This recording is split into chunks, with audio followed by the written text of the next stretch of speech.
How to delete Facebook page permanently. Hi everyone, it's Sophia to assist you today without any delay. Let's jump right in. First, open Facebook. You'll find this kind of screen pop up. Log into your account, then click on three lines on top right corner of your screen. Then simply click on Settings and Privacy on below. Then click on Settings. Then go to Account Center. In Account Center, you will find Personal Details. Click on Personal Details. Then click on Account Ownership and Control. After that, click on Deactivation and Deletion. Then you'll find this kind of screen pop up. Select your Facebook account.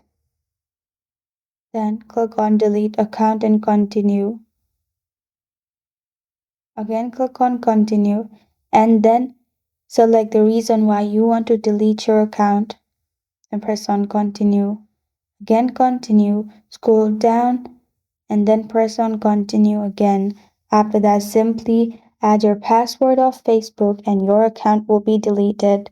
This is how to delete Facebook page permanently.